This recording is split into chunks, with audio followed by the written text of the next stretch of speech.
नयगढ़ नूतन भाव निर्माण हेउथबा DAP school निकटरे नूतन रास्ता निर्माण निमंते भूमि पूजन उत्सव अनुष्ठित हो जायछि।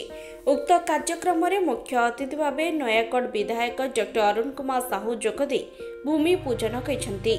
उक्त रास्ता सदर थाना ठारू आरंभ होई खेत्रीबरपुर खंडुगाँ रास्ता पर्यंत रास्ता निर्माण हेबो। 2 लेन विशिष्ट उक्त रास्ता निर्माण कराजिबो। सदर थाना ठारू 2.5 किलोमीटर पर्यंत ई रास्ता निर्माण हेबो।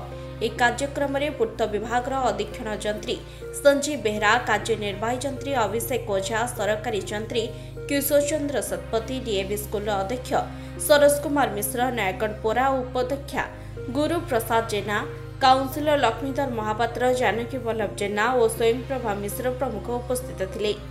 नयगढ़ सदर थाना सामना देकी खेत्रीबरपुर पर्यंत जो रास्ता हवा कथा एक्चुअली 5 वर्ष तले ता टेंडर होता 4 कोटी टंकार जो कॉन्ट्रैक्टर नहीं से कोरोनार आड़ देखे कि विभिन्न आड़ देखे काम कले ना तेणुक पीडब्ल्यूडी डिपार्टमेंट बाध्य होगी टेंडर कैंसल करने फल से हाईकोर्टर द्वारस्थ हेले एवं हाईकोर्ट दीर्घ 1.5 वर्ष 2 वर्ष धरी केस लड़िला डिपार्टमेंट जीतिले एवं जीतिला जेहेतु सेते बेले ए रास्तार कॉस्ट थिला 4 कोटी टंका एवं 5 मीटर ओसार थिला वर्तमान परिप्रेक्षी रे रास्तार चौड़ा करवा एवं भल करिया पई पाखापाखी 10 कोटी टंका आउ थरे सैंक्शन हला।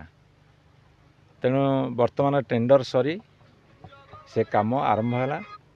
आमे डिपार्टमेंट को अनुरोध रखीचु जे काम को तुरंत शेष करंतु। यह दीर्घ दिन दाबी आम नयगढ़वासींकर ए रास्ताटा हो गले अंचल प्रमुख रास्तार परिणत हम कहीं ना एपटे आपंकर देखिए डीएवी स्कूल बर्तमान ये अच्छी चलो एटी गोटे एसटी हॉस्टेल कराऊँ 100 शज्या विशिष्ट तापरे जो मॉडल मंडी से समस्त उत्पादित द्रव्यर विपणन हम ता साथे 30 मेट्रिक टन कोल्ड स्टोरेज व्यवस्था कराऊँची। यहीपटे एमती बहुत गुड़े काम अच्छी जो थे रास्ता बहुत उपकार आसो। मो डिपार्टमेंटर ऑफिसर को अनुरोध जनई याकू युद्धकालीन भितर काम आरंभ कर शेष करूँ कहीं यहीपट अंचल विस्तृत भाव में बढ़िबार संभावना बर्तमान अच्छी। नयगढ़ अशोक कुमार साथुआंक रिपोर्ट, विशेष खबर।